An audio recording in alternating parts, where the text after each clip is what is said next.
الحمد لله رب العالمين الرحمن الرحيم مالك يوم الدين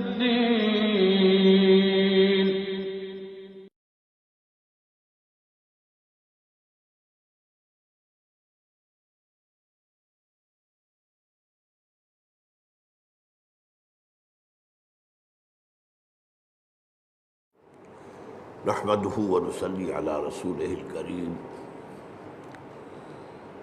اما بعد فاعوذ بالله من الشيطان الرجيم بسم الله الرحمن الرحيم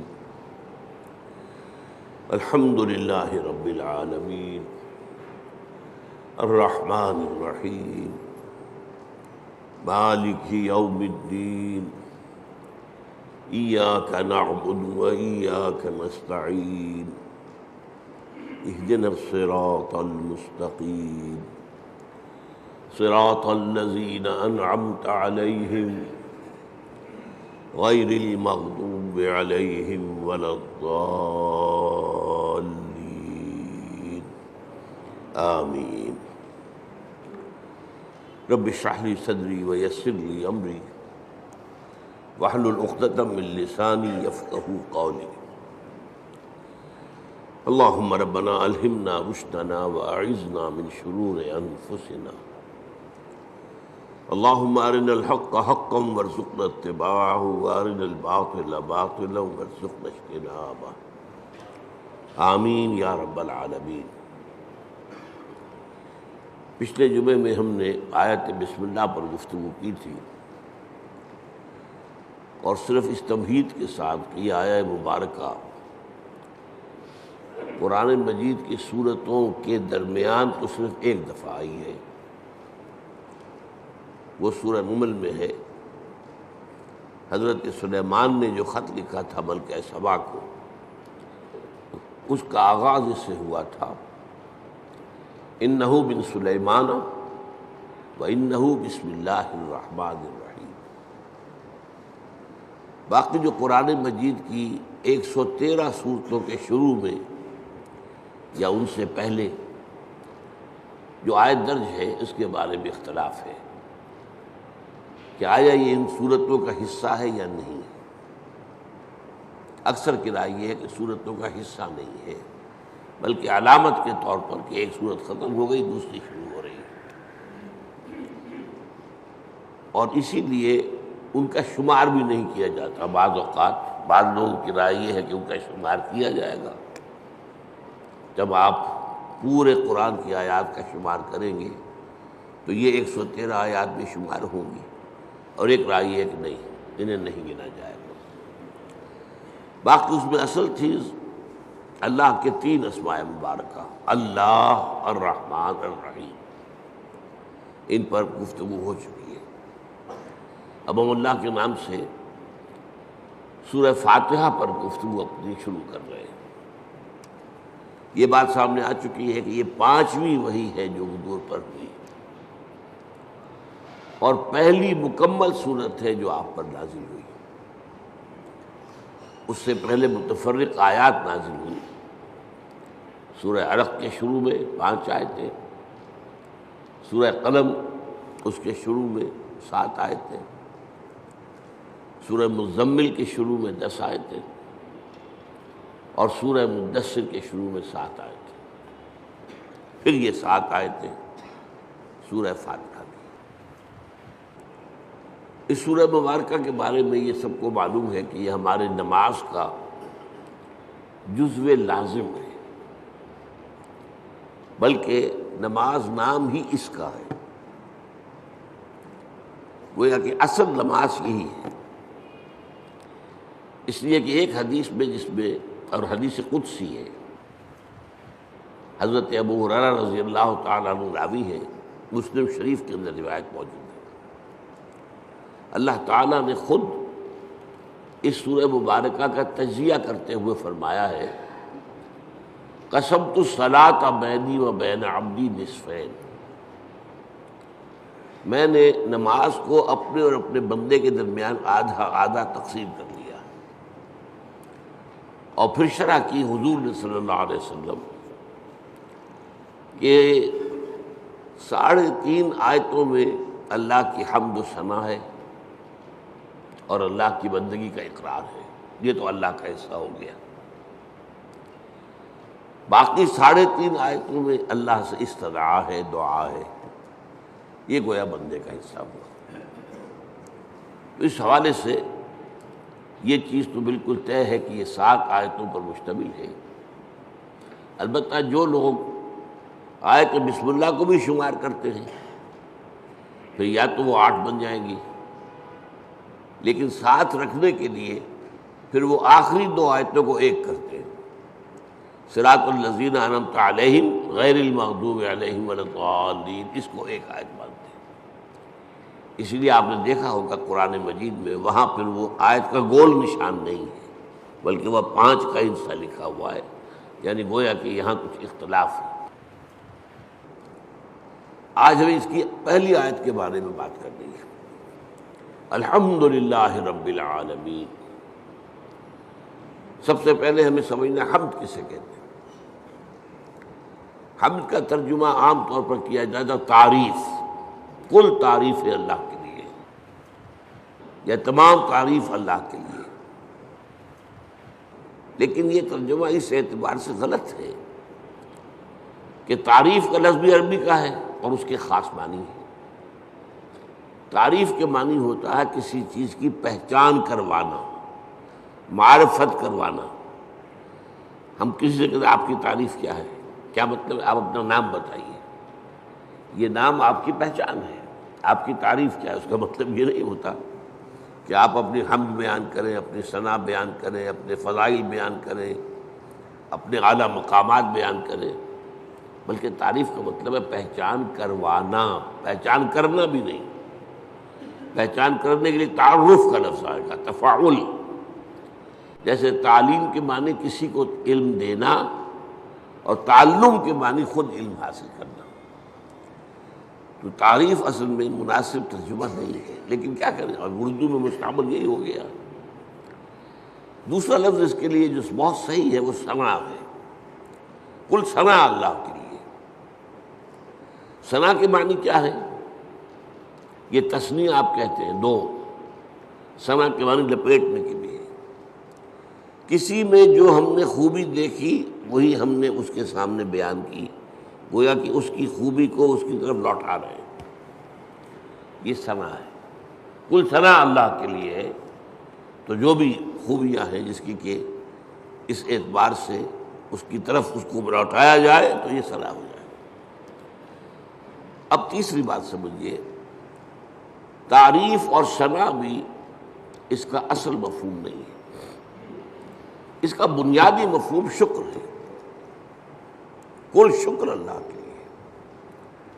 آپ دیکھیں گے کہ حضور سے بھی اور قرآن میں بھی جو مقام شکر کا آتا ہے وہاں پر لفظ حمد آتا ہے۔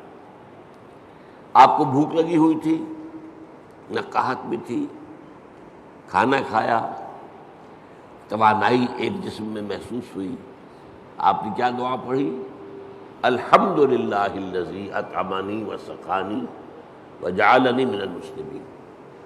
اب یہ مقام شکر ہے کہ ہمیں اس نے کھانا دیا ہے، شکر ہے۔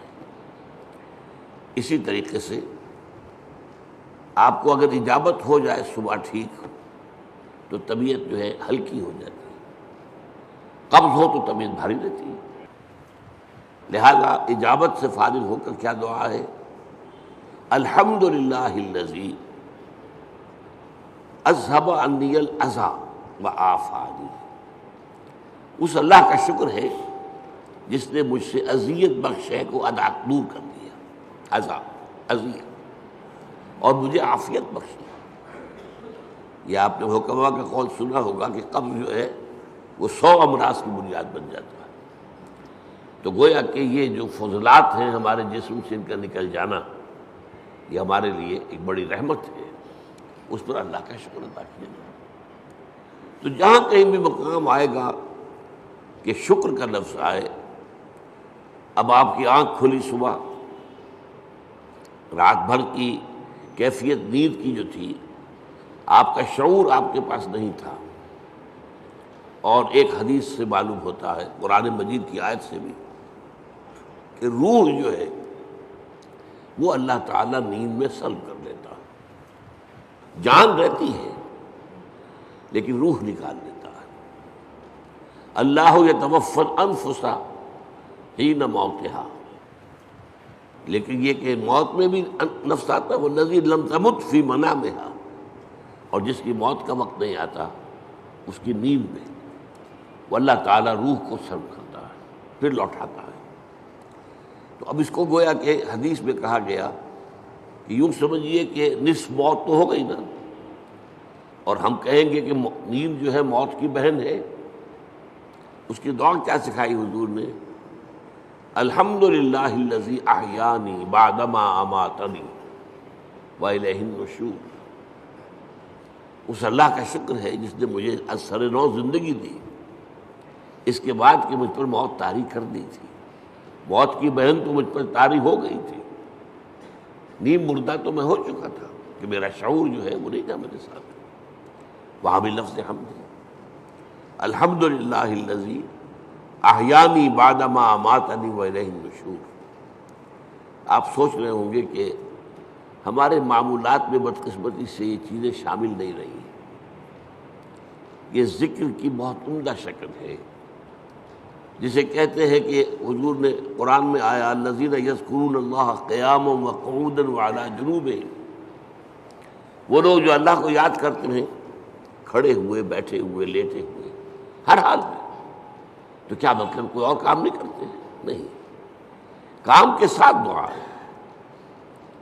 آپ کی آنکھ کھلی، الحمدللہ الذی احیانی بعدما اماتنی والیہ النشور۔ کھانا کھایا، الحمدللہ الذی اطعمنی وسقانی وجعلنی من المسلمین۔ اجابت ہوئی، الحمدللہ الذی اذھب عنی الاذی وعافانی۔ یہ جو مصنون دعائیں ہیں، ان سے جیسے کہ ہم کہتے ہیں کہ ایک تیر سے دو شکار، دو نسبتیں قائم ہوتی ہیں۔ ایک اللہ سے نسبت قائم ہو گئی، ہم نے اس کا حمد کی، ہم نے اس کا شکر ادا کیا، تعلق قائم ہوا۔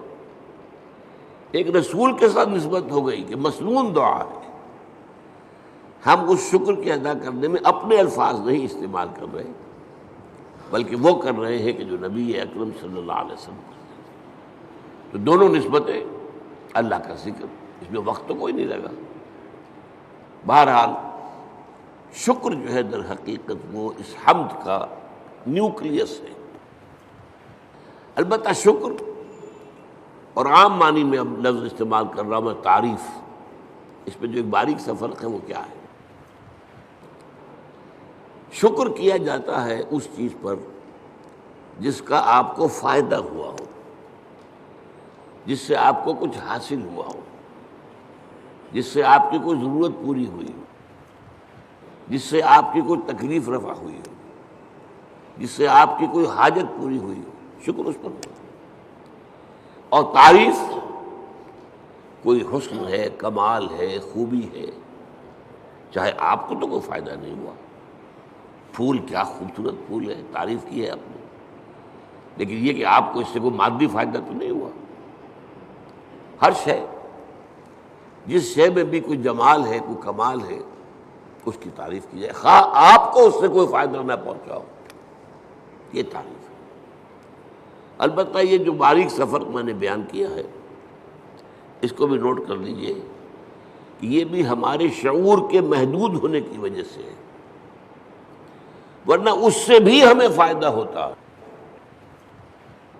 ایک خوبصورت پھول دیکھ کر اس کی خوبصورتی، اس کی خوشبو، اس سے آپ کی روح کو ایک باریدگی حاصل ہوتی ہے۔ اسی لیے میں نے لفظ استعمال کیا، مادی فائدہ نہیں ہوتا، آپ کی روح کو ایک باریدگی، آپ کی طبیعت میں ایک انشراح، آپ کی طبیعت میں ایک کیفیت پیدا ہوتی ہے۔ ہائی اسکول کے زمانے میں جو ہمارا کورس تھا انگلش پوئٹری کا، تو پہلی نظم تھی ڈیفوڈلز، بہت سے حضرات نے پڑھی ہوگی۔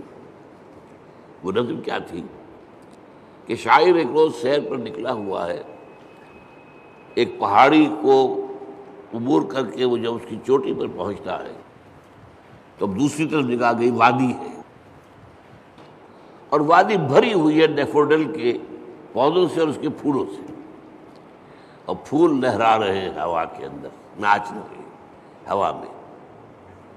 یہ منظر جو ہے، اب اس سے اسے کوئی فائدہ تو نہیں پہنچا، کوئی مادی فائدہ نہیں پہنچا، لیکن شاعر اصل میں کہتے ہی اسے ہے جس کا شعور زیادہ زندہ ہو۔ شاعر کہاں سے بنا ہے؟ شعور سے۔ شاعر زیادہ حساس ہوتا ہے، وہی چیز جو آپ نے بھی دیکھی شاعر نے بھی دیکھی، اس نے اس کا ایک زیادہ گہرا اثر دیا۔ تو وہ شاعر کہتا ہے، ورڈزورتھ نام کا شاعر ہے یہ، I gazed and gazed but little thought what wealth the scene to me had brought۔ میں دیکھتا رہا دیکھتا رہا دیکھتا رہا، لیکن مجھے یہ خیال نہیں آیا کہ یہ سین، یہ نظارہ جو میں نے دیکھا ہے، اس سے مجھے کیا دولت ملی۔ اب اس کے بعد اسے احساس ہوا فراف من کائچ لائی، کیونکہ اکثر اب ہوتا ہے کہ میں جب اپنے کاؤچ پر، اپنے بستر پر لیٹا ہوتا ہوں، ان ویکنٹ اور ان پینسو موڈ، کسی فکر میں ہوں یا خالی ذہن ہوں، they flash upon that inward eye which is the bliss of solitude, وہ ڈیفوڈل کا نظارہ جو ہے میری اندرونی آنکھ کے سامنے آ جاتا ہے۔ They flash upon that inward eye which is the bliss of solitude, جو کہ انسان کی تنہائی کا سب سے بڑا، یوں سمجھیے کہ اس کی نعمت ہے۔ And then my heart with pleasure fills and dances with the daffodils۔ اب پھر میرا دل جو ہے خوشی سے بھر جاتا ہے، اور وہ بھی ان ڈیفوڈلز کے ساتھ ناچنا شروع کر دیتا ہے۔ تو یہ اندرونی چیز انسان کو ملتی ہے، اور یقیناً، لیکن یہ کہ عام آدمیوں کو اس کا احساس نہیں ہوتا۔ البتہ جو مادی جو فائدہ ہوتا ہے، جیسے بھوک سے نجات ملی، پیاس سے نجات ملی، اور کوئی آپ کا کام ہوا، اسی طرح یہ لفظ استعمال ہوتا ہے قرآن میں۔ جب اللہ تعالی ہمیں پہنچا دے گا اپنے فضل و کرم سے جنت میں، جب داخل ہوں گے تو جو ترانہ ہوگا وہ کیا ہوگا ہماری زبان پر؟ الحمدللہ الذی ہدانا لہذا وما کنا لنہتدی لولا ان ہدانا اللہ۔ سارا شکر اس اللہ کا ہے جس نے ہمیں یہاں تک پہنچایا۔ یہ ہدایت کے معنی ہم جب آخری حصہ پڑھیں گے سورت کا تب تفصیل سے بات کروں گا۔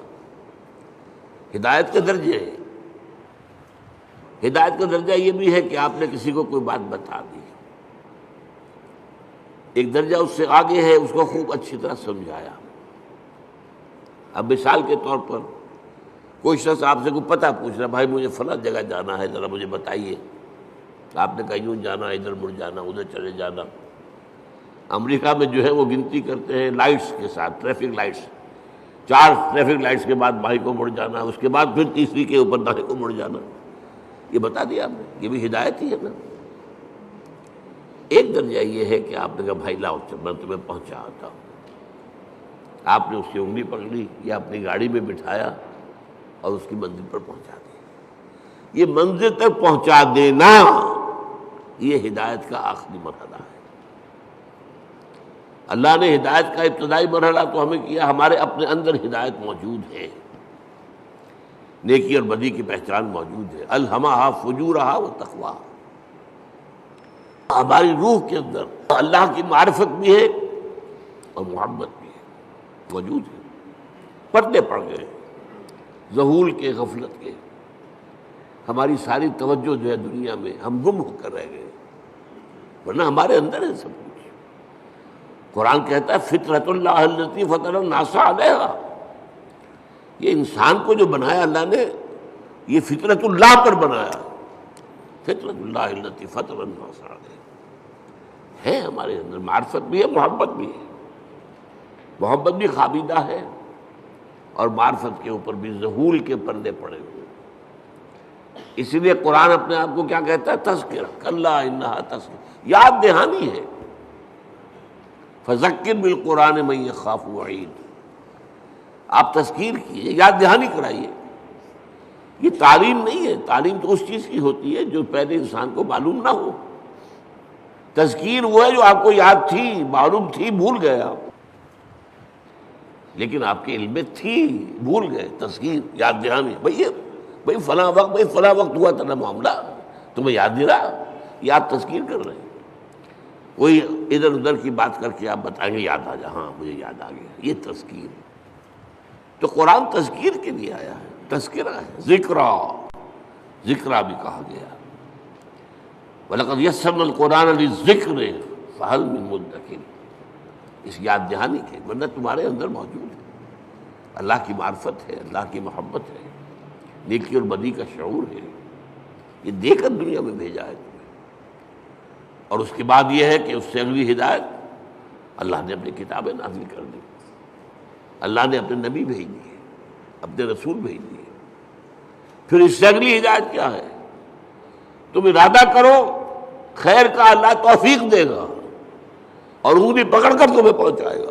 یہ ہے ہدایت کی وہ آخری منزل کہ جب وہ داخلہ ہوگا تو اہل جنت کی زبان پر یہ حمد کا ترانہ ہوگا، الحمدللہ الذی ہدانا لہذا وما کنا لنہتدی لولا ان ہدانا اللہ۔ اس میں یہ ہے کہ وہاں پہنچا دینا، لیکن اس دعا کو آپ یاد کر لیجئے۔ کبھی کوئی نئی بات آپ کے علم میں آ گئی تب بھی آیت پڑھیے، یہ اللہ نے مجھے علم دیا ہے، ہم اس قابل نہیں تھے کہ علم خود حاصل کر دیں۔ وہ اس آیت کا ترجمہ کیا ہے؟ کل حمد کل شکر اس اللہ کا ہے جس نے ہمیں یہاں پہنچایا جنت تک۔ ہم پہنچنے والے نہیں تھے، ہم اپنے بل پر، اپنی سمجھ سے، اپنی کوشش سے پہنچنے والے نہیں تھے۔ وما كنا لنهتدي لولا ان هدانا اللہ۔ اسی طرح آپ کو کسی مجلس میں کوئی آپ کو محسوس ہو کہ آپ کے دل کو کوئی روشنی ملی ہے، کوئی آپ کو ہدایت کا کوئی نقطہ ہاتھ آیا ہے، کوئی ہدایت کی طرف آپ کی کوئی توجہ ہوئی ہے، یہ دعا مانگیے، الحمدللہ الذی ہدانا لہذا وما کنا لنہتدی لولا ان ہدانا اللہ۔ چاہے وہ کسی کے ذریعے سے آیا ہو، لیکن الٹیمیٹ سورس تو اللہ ہے نا۔ خود اس کو کس نے بتایا تھا؟ اللہ نے بتایا تھا۔ ہمیں جس نے سکھایا ہے اسے کس نے سکھایا تھا؟ اللہ نے سکھایا تھا۔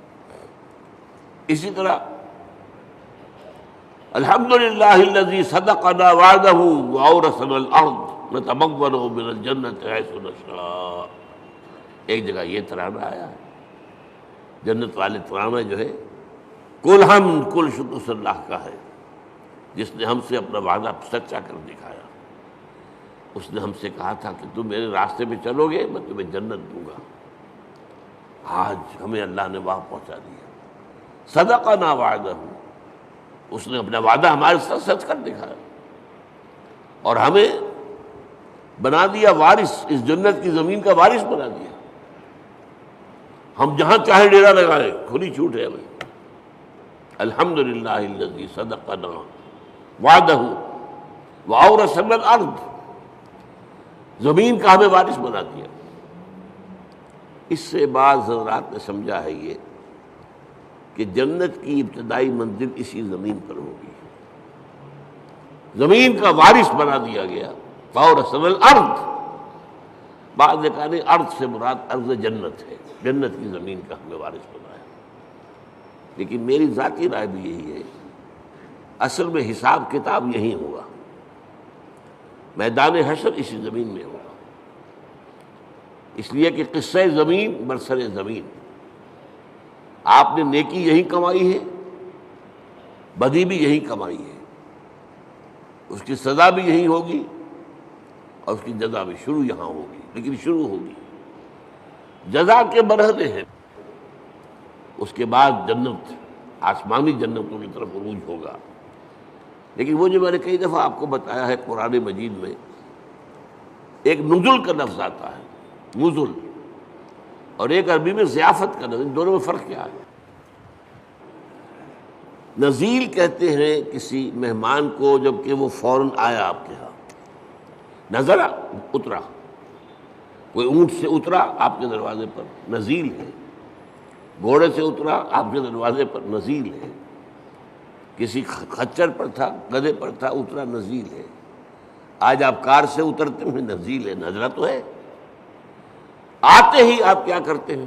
موسم کے لحاظ سے کوئی ٹھنڈا یا گرم، فوری طور پر ٹھنڈا یا گرم جو ہے اس کی تبادل کی جائے گی، پھر ضیافت ہوگی، پھر اہتمام ہوگا، پھر جو ہے آپ اہتمام کے ساتھ کھانا تیار کریں گے، اس کو ضیافت ہے۔ یہ جو قرآن مجید میں یہ نقطہ جو ہے بعض لوگوں کو بہت پریشان کرتا ہے، ذرا لطیف مزاج رکھنے والے لوگوں کو، کہ کیا جنت کے اندر اللہ تعالیٰ حوریں ہوں گی، غلمان ہوں گے، شہد ہوگا، دودھ ہوگا، پھل ہوں گے، یہ مادی چیزیں جو ہیں ان کی کیا قدر و قیمت ہے؟ کیا یہی کچھ ملنا ہے؟ اس کا جواب یہی ہے، یہ نزل ہے۔ ابتدائی جو ہے مہمان نوازی اس سے ہوگی، اور کیوں ہونی ہے؟ ایک بندہ مومن اپنے راستے پر اگر وہ چلتا ہے ایمان اور اسلام پر، تو اس دنیا میں نعمتوں میں سے اکثر آلات میں محروم رہتا ہے۔ حلال کے ذریعے سے کہاں آپ پھل لائیں گے، کہاں اپنے بچوں کو پھل کھلائیں گے؟ آپ کو تنگی ترشی کے ساتھ جو ہے آپ نے اپنے نفس کے اوپر بھی قابو رکھا ہے، آپ نے کوئی جنسی جو ہے بے راہ روی اختیار نہیں کی ہے۔ جن خواہشات کو جو اللہ نے ہمارے اندر رکھی ہوئی ہیں ان کو کنٹرول کیا، روکا ہے۔ نہى النفس عن الهوى، خواہشات سے اپنے نفس کو روکے رکھا۔ تو میں کہتا ہوں اس کا منطقی جگہ یہی ہونی چاہیے کہ ان خواہشات کی بھرپور تسکین کا سامان کر دیا جائے، جن سے تم نے ہمارے راستے پر چلنے کی وجہ سے اپنے آپ کو محروم رکھا۔ لیکن یہ نزل ہوگا، آخری جنت کی جو نعمتیں ہیں جو اور آگے درجے کھلیں گے، پھر چڑھنا ہوگا، صعود ہوگا۔ اس صعود کے بارے میں تو فرمایا ما لا عین رأت ولا اذن سمعت وما خطر علی قلب بشر۔ وہ جو اوپر کی جنتیں ہیں ان کی نعمتوں کے بارے میں حضور کے الفاظ ہیں، وہ تو وہ ہے جو نہ کسی آنکھ نے دیکھی، نہ کسی کان نے سنی، نہ کسی کے دل میں ان کا احساس اور ادراک وارد ہوا۔ وہ یہاں بیٹھ کر تو ہم اندازہ کر ہی نہیں سکتے۔ یہ تو ہم اندازہ کر سکتے ہیں نا کہ وہاں انگور ہیں، وہاں کھجوریں ہیں، وہاں جو بھی ہیں پھل ہیں، رمان ہیں، انار ہیں، وہاں دودھ ہے، وہاں شہد ہے، وہاں ہر چیز موجود ہے، یہ تو ٹھیک ہے۔ اگرچہ ان کے ذائقے جو ہوں گے وہ یہاں کے ذائقے کے مقابلے میں، چنانچہ اس تیسرے جو رکوع ہے سورہ بقرہ اس میں کہا گیا اتوبہ متشابہہ، وہ ملتی جلتی چیزیں ہوں گی۔ یہ بھی انار ہے، یہ انار، لیکن جنت کا وہ انار کچھ اور ہی ہوگا، یعنی اس کا ذائقہ آپ کے اس وقت تصور نہیں کر سکتے۔ اس انگور کا ذائقہ کچھ اور ہی ہوگا۔ آپ شہد جو ہے دنیا کا کتنا کھا لیں گے، تھوڑا سا دے گا دل بھر جائے گا، وہ شہد ایسا نہیں ہوگا۔ جیسے وہاں کی آگ ایسی نہیں کہ ایک دفعہ جلا دے تو بس جل گیا جسم، نہیں، پھر کھال دے دی جائے گی، پھر جو ہے دوبارہ اس کے اندر حس پیدا کر دی جائے گی۔ اس لیے کہ حس جو ہے وہ سینسٹیونیس جو ہے وہ تو اسی میں کھال میں ہے۔ کھال جلنے کے بعد آپ کا گوشت جل رہا ہوگا تو آپ پتہ بھی نہیں چلے گا کیا ہو رہا ہے، اس لیے کہ اس میں سینسیشن ہے ہی نہیں۔ تو بہرحال جنت کی نعمتوں کو میں آپ سے عرض کر رہا تھا کہ یہ یہیں پر میدان حشر ہے۔ اب میرا گمان ہے، اب یہ باتیں جو ہے وہ یقین کے درجے میں نہیں ہے، نہ ان کو اس بانی میں آپ لیجئے۔ میرا گمان یہ ہے کہ جہنم اس زمین کے پیٹ میں موجود ہے۔ آپ کو معلوم ہے جو وہاں کی گرمی ہے، جب آتش فشاں پھٹتا ہے تو کیا نکلتا ہے؟ لاوا۔ وہ چٹانیں جو ہیں پگھلی ہوئی، وہ لاوا، وہ سارا تو پیٹ میں ہے۔ اب کیا ہوگا سوچئے، ایک گیند ہے، فٹ بال ہے، اس کے پیٹ میں کچھ ہے، جب آپ اس گیند کو کھینچیں گے ادھر سے ادھر سے، چپٹی ہوگی تو درمیان کی چیز باہر آ جائے گی کہ نہیں؟ وَإِذَا الْأَرْضُ مُدَّتْ وَأَلْقَتْ مَا فِيهَا وَتَخَلَّتْ، وہ دن قیامت کا کیا جب زمین کو کھرچا جائے گا. وَإِذَا الْأَرْضُ مُدَّتْ إِذَا السَّمَاءُ انشَقَّتْ وَأَذِنَتْ لِرَبِّهَا وَحُقَّتْ وَإِذَا الْأَرْضُ مُدَّتْ وَأَلْقَتْ مَا فِيهَا وَتَخَلَّتْ وَأَذِنَتْ لِرَبِّهَا وَحُقَّتْ. اب وہ کھینچیں گے آپ تو اس کے اندر سے درمیان چیز باہر نکل آئے گی، یہ ہوگی جہنم.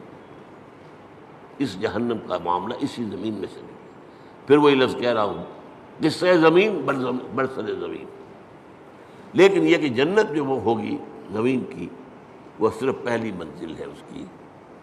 وہ آپ کہہ لیجئے کہ وہ در حقیقت استقبالیہ ہے جو وہاں پر ہو رہا ہے، اور وہاں پر نزل دیا جا رہا ہے. یہ ساری چیزیں جو گنوائی گئی ہے قرآن میں، یہ نزل کے درجے میں، پھر اونچے درجے ہوں گے، پھر اونچے درجے ہوں گے. تو بہرحال یہ میری بات کہاں سے چلی تھی؟ الحمدللہ الذی صدقنا وعدہ واورثنا الارض نتبوأ من الجنۃ حیث نشاء. کل شکر اس اللہ کا ہے جس نے ہم سے اپنا وعدہ پورا کیا اور ہمیں زمین کا وارث بنا دیا. یہ زمین جو تھا کہ میں نے کہا اکثر کے نزدیک تو جنت ہے، جنت کی زمین جس کا وارث ہم بنے گے، لیکن بعض کا خیال، میری رائے بھی یہی ہے، وہ یہی زمین ہے. اس لیے کہ آپ کو معلوم ہے سورہ فجر میں کیا فرمایا؟ وَجَاءَ رَبُّكَ وَالْمَلَكُ صَفًّا صَفًّا. جا ربک، آ جائے گا تمہارا رب. اللہ تو نزول فرمائے گا، میدان حشر میں آئے گا، یہی مقدمہ ہوگا، یہی عدالت لگے گی. جا ربک والملک صفا صفا، تمہارا رب بھی آ جائے گا اور پھر فرشتے ہوں گے صفے باندھے ہوئے، قطار اندر قطار. یہ نزول ہوگا. وَيَحْمِلُ عَرْشَ رَبِّكَ فَوْقَهُمْ يَوْمَئِذٍ ثَمَانِيَةٌ. وہ جب اللہ تعالیٰ اپنے اس عرش سے اتر کے اس زمین تک آئے گا، اب وہ کیا کیفیت ہوگی، آپ اس کے لیے کچھ نقشہ ذہن میں، کوئی مادی کوئی وجود اللہ کا نہ سمجھیے، لیکن کوئی کیفیت ہے جس کا نام، جس کو ان الفاظ سے تعبیر کیا گیا ہے. اب الفاظ ہے تو کسی درجے میں مناسبت ہوگی. وہ حقیقت تو اس وقت کھلے گی، جیسا کہ میں نے کہا جنت کی نعمت ہوگی، حقیقت اس وقت کھلے گی. ما لا عین رأت ولا اذن سمعت وما خطر علی قلب بشر. اور قرآن میں جو آتا ہے لہم ما یشاؤون فیہا ولدینا مزید، اہل جنت کے لیے وہ تو سب کچھ ہوگا ہی جو وہ چاہیں گے، ہمارے پاس اور بھی بہت کچھ ہے جس کا تصور ہی نہیں ہوگا. میں نے اس کا ایک واقعہ یاد آ گیا مجھے، اب کئی دفعہ بیان کیا میں نے. میرے ایک دوست ہیں ڈاکٹر یقین صاحب جو باہر امراض چشم ہیں، انہوں نے مجھے سنایا. وہ جا رہے تھے لندن، اب ان کے بچے جو ہے کوئی کہہ رہا تھا میرے لیے یہ لائیے، میرے لیے یہ لائیے، میرے لیے یہ لائیے. ایک چھوٹی سی بچی تھی، انہوں نے کہا ابا میرے لیے پینسل لے کے آئی. اب وہ لندن سے پینسل منگوا رہی ہے، اس کا ذہن اس سے آگے ہے ہی نہیں. وہ لڑتی ہوگی اپنے بڑے بہن بھائیوں سے، وہ اس کو چھینتی ہوگی، مجھے دو میں کچھ لکھوں یا لکیریں کھینچوں کہیں، اور وہ بڑے بہن بھائی اس کو چھینتے ہوں گے اس سے. تو اس کے لیے تو بہت بڑی نعمت تھی پینسل، تو ابا میرے لیے پینسل لے کے. تو ہم کہاں تک تصور کریں گے؟ ہمارا ذہن بہت چھوٹا ہے. لہم ما یشاؤون فیہا، وہاں وہ تو سب کچھ ہے ہی ہے جس کا کہ ان کے اندر تمنا ہے، آرزو ہے، خواہش ہے، جس کی سمجھ ہے، جس کا ادراک ہے، جس کا شعور ہے. وَلَدَيْنَا مَزِيدٌ، ہمارے پاس اور بہت کچھ ہے. اور یہاں وہ جوڑ لیجئے ما لا عین رأت ولا اذن سمعت وما خطر علی قلب بشر. تو یہ اصل میں حمد ہے، شکر. الحمدللہ، یہاں الف لام جو لگ گیا ہے، اور اسے اصل میں کہا جاتا ہے لام، صرف الف لام، الف لام نہیں کہتے، لام، لام تعریف. الف جو ہے یہ حمزۃ الوصل کہلاتا ہے، کیونکہ کوئی لفظ جو ہے وہ ساکن لفظ سے شروع نہیں ہو سکتا. اب اسٹیشن، اب کیا کہیں گے، سٹیشن ہو جائے گا عام طور پر، یا یو پی وغیرہ میں کیا روایت ہے اسٹیشن، وہ اس کے ساتھ الف لگا لیتے تھے. سکول، سکول، سین ساکن ہے، کیسے بولے اس کو، کوئی زبر لگے گا یا وہ اسکول اسٹیشن. تو ہمارے ہاں کالج میں چڑھاتے تھے لوگ ایک دوسروں کو جو یو پی سے آئے تھے، ان سے کہا آج تم اسکول کہتے ہو، تم اسٹیشن کہتے ہو، اور وہ کہتے تم اسٹیشن کہتے ہو، تم سکول کہتے ہو. تو یہ ہے، تو یہ حمزۃ الوصل کہلاتا ہے جوڑنے کے لیے، ورنہ صرف لام ہے، لام تعریف. یہ لام بہت سی قسموں کا ہے. ایک تو کسی شے کو نکرہ سے معرفہ بنا دینا. العلم، علم نکرہ ہے، وہ علم. العلم معین علم، خاص علم یا مکمل علم یا حقیقی علم. ال سے وہ نکرہ سے معرفہ بن گیا. ایک ال کا معنی یہ لام جو ہے حصر ہوتا ہے. الانسان، کل کے کل انسان. الانسان کا مطلب یہ ہوا یا تو وہ جو معرفہ بنایا تو یا تو ہوگا کوئی معین انسان اور یا کل انسان. والعصر ان الانسان لفی خسر، زمانے کی قسم ہے تمام انسان خسارے میں ہیں، گھاٹے میں. تو الف لام، لیکن لام کہنا چاہیے یہاں کل کے معنی میں. کل تعریف اللہ کے لیے، کل ثنا اس کے لیے، کل شکر اس کا. اب آپ نے سوچا اس سے کس چیز کی جڑ کٹ گئی؟ شرک کی جڑ کٹ گئی. دنیا کن چیزوں کو اللہ کے ساتھ جمع کرتی ہے جن سے انہیں کوئی فائدہ پہنچتا؟ سورج دیوتا ہاتھ جوڑ کے کھڑے ہوئے، انہیں پتہ ہے اسی کی تمازت سے ہماری فصلیں پکتی ہیں، ہمیں معلوم ہے اسی سے ہوائیں چلتی ہیں، وہ ہوائیں بارش لے کے آتی ہیں. گویا کہ اس حیات عرضی، اس زمین پہ جو حیات ہے وہ کل کی کل صورت کی ممنون احسان ہے. لہذا ہاتھ جوڑ دیا، سجدہ کر دیا سجدے. لیکن اگر معلوم ہو کہ سورج میں کچھ نہیں ہے، جو کچھ اس میں ہے وہ اللہ کا پیدا کردہ، تو الحمدللہ، کل شکر اللہ کا ہے. یہ الحمدللہ جو ہے یہ در حقیقت جڑ کاٹ دینے والا ہے شرک.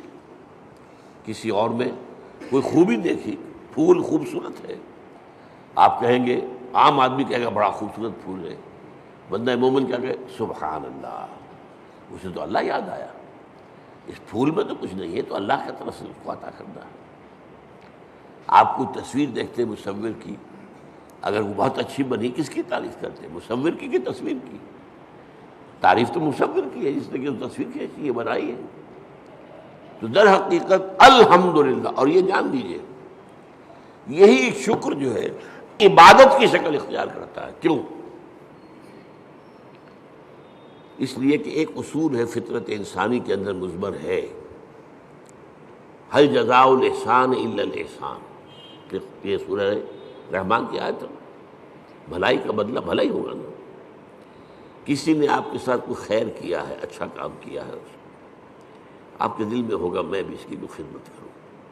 اگر انسانیت آپ میں ہے تو اس شکر کا بدلہ، جیسے کہ ہمیں معلوم ہے کہ حضور ہدیہ قبول کرتے تھے لیکن ہدیہ دیتے بھی تھے. چنانچہ جو بھی کوئی آپ کے ساتھ بھلائی کرے آپ اس کے ساتھ بھلائی کریں. والدین کی بھلائی وہ اتنی ہے کہ ہم کتنی ہی خدمت کر لیں ان کا حق ادا نہیں ہوگا، اور سوائے اس کے کوئی چارہ کار نہیں کہ اللہ ہی سے دعا کریں، اے اللہ ورحمہما کما ربیانی صغیرا. پروردگار جس طرح میرے والدین نے مجھے پالا پوسا جبکہ میں چھوٹا سا تھا، تو ان پر رحم فرما. میں ان کا حق ادا نہیں کر سکتا، بس البتہ یہ کہ انسان مقدور بر تو کرتا ہے. سلیم الفطرت انسان ہو، فطرت کج نہ ہو گئی ہو، پرورٹڈ نہ ہو، تو والدین کی خدمت، بوڑھے والدین کو. آپ کو معلوم ہے صرف 2 چیزیں ہیں جن کے بارے میں کہا گیا ان کو دیکھنا بھی عبادت ہے. محبت اور تعظیم کی نگاہ سے کعبے کو دیکھنا عبادت. چاہے آپ طواف نہیں کر رہے، چاہے آپ کوئی نماز نہیں پڑھ رہے، کعبے کے سامنے بیٹھ کر محبت اور تعظیم کے ساتھ اس کو دیکھنا عبادت ہے. بوڑھے والدین کو دیکھنا محبت کے ساتھ عبادت. عبادت یہ حضور نے فرمایا. تو آپ جو ہے اپنی امکانی حد تک جو اس کا آپ جو ہے بدلہ اتارتے ہیں. انہوں نے پالا پوسا جبکہ میں چھوٹا سا تھا، میری ضروریات پوری کی. اب یہ بوڑھے ہیں، یہ محتاج ہیں، اب ان کی ضرورتیں میں پوری کروں.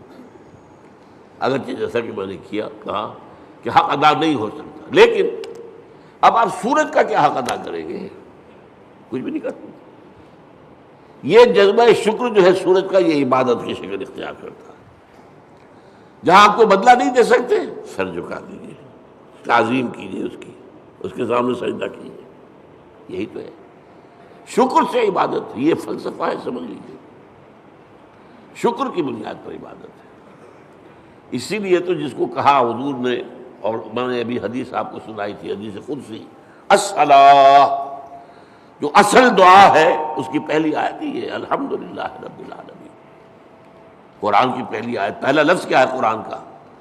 اگر آیت بسم اللہ اس میں شمار نہ کی جائے، جیسا کہ میں نے کہا کہ غالب رائے یہی ہے کہ وہ اس کا حصہ نہیں ہے، تو پہلا لفظ قرآن کا کیا؟ الحمد. اور آپ کو معلوم ہے یہ لفظ کتنا پیارا ہے اللہ کو. حضور کے نام سارے کے سارے اسی مادے سے ہیں. محمد حمد سے ہے، احمد حمد سے ہے، محمود حمد سے ہے. اور اس امت کا نام پتہ ہے کیا ہے؟ حمادون، اللہ کی بہت حمد کرنے والے. حماد یہ مبالغے کا صیغہ ہو گیا، اللہ کی بہت حمد کرنے والے. اور ایک خاص بات یاد آئی ہے، حضور کی ایک حدیث ہے بڑی عجیب. قیامت کے دن وہ میدان حشر، جس کا میں نے نقشہ آپ کے سامنے کچھ کھینچا ہے، ایک تو یہ کہ وہاں حضور کو ملے گا کیا مقام؟ مقاماً محمودا، وہی لفظ حمد. اور سب سے بڑی بات یہ، حضور نے فرمایا لواء الحمد بیدی، حمد کا جھنڈا میرے ہاتھ میں ہوگا. اور اس دن میں اللہ کی وہ حمد کروں گا جو آج نہیں کر سکتا. اس نقطے کو سمجھنا ہوگا، غور کرنا ہوگا. ہر شے کی حمد اس کے ادراک اور شعور کے مطابق ہی ہو.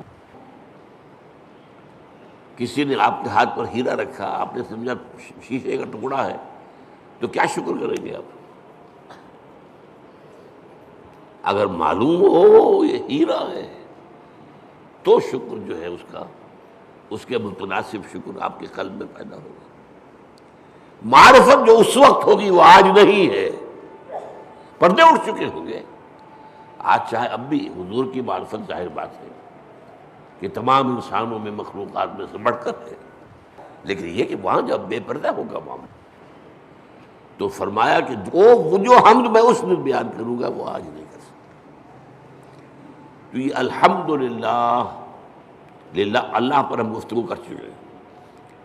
کل حمد کل شکر اللہ کے لیے، لہذا تعریف اسی کے لیے ہوگی، ثنا اسی کی ہوگی، شکر اسی کا ہوگا، عبادت اسی کی ہوگی. الحمدللہ رب العالمین. رب، اب رب کسے کہتے ہیں؟ رب کے معنی ہے مالک، اور کسی چیز کو پروان چڑھانے والا. اس کا خاص تعلق ہے. جو مالک ہوگا کھیتی کا وہ اسے پروان چڑھائے گا، بڑھائے گا. رب المال، سرمایہ والا، وہ سرمایہ کو بڑھانے کی فکر کرے گا. مضاربت ہو رہی ہے، ایک شخص کا سرمایہ ایک محنت کر رہا، یہ رب المال کہلاتا ہے. رب المال، رب الدار، گھر کا مالک، تمام جہانوں کا رب. اب یہ تمام جہان کون سے ہیں؟ ایک عالم دنیا ہے، ایک عالم آخرہ ہے، ایک عالم برزخ ہے، ایک عالم ملکوت ہے، ایک عالم ملائکہ ہے، ایک عالم حیوانات ہے، ایک عالم انسانیت ہے. جتنے چاہے جوڑتے چلے جائیے. یہ سارے عالم، ان سب کا رب وہی ہے. یہ بھی در حقیقت اسی شرک کو کاٹنے والا، یہ کوئی بھی اس میں شریک نہیں ہے، وہ ہے تمام جہانوں کا رب، تمام جہانوں کا مالک، تمام جہانوں کا مختار مطلق، تمام جہانوں کو پرواز چڑھانے والا وہی۔ الحمد للہ رب العالمین، کل حمد، کل شکر، کل ثنا اس اللہ کے لیے ہے جو تمام جہانوں کا پروردگار ہے، پالن ہار ہے، روزی رساں ہے، مالک ہے، آقا ہے، جیسا کہ آقا کے لیے بھی رب کا لفظ آتا ہے۔ جب زلیخا نے گناہ کی دعوت دی تھی حضرت یوسف کو، کیا کہا تھا انہوں نے؟ انہ ربی احسن مثوایا، یہ تمہارا شوہر جو ہے عزیز مصر وہ میرا آقا ہے، ظاہر بات ہے خریدا تھا اس نے، اور اس نے مجھے بہترین طریقے پر رکھا ہے، میرے ساتھ اس نے سلوک کیا ہے، اب میں اس کے ساتھ خیانت کروں تو مجھے کس چیز کی دعوت دے رہی ہے؟ تو رب۔ تو اسی طریقے سے حضرت یوسف کے پاس جب ایلچی پہنچا تھا جیل میں، تو کہا گیا جہاں اپنے رب کے پاس، میں نہیں جاؤں گا اس کے پاس جب تک کہ وہ معاملہ طے نہ ہو جائے جو مجھے بدنام کیا گیا تھا اور بدنام کر کے جیل میں پہنچایا گیا تھا۔ واقعی میں داغدار تھا یا نہیں؟ تو ارجع الی ربک، لوٹ جاؤ اپنے رب، بادشاہ کو رب کہا گیا۔ تو رب جو ہے مالک کسی شے کا، رب البیت، رب المال، تو تمام جہانوں کا مالک اور آقا، تمام جہانوں کا پروردگار و پالنہار اللہ ہے۔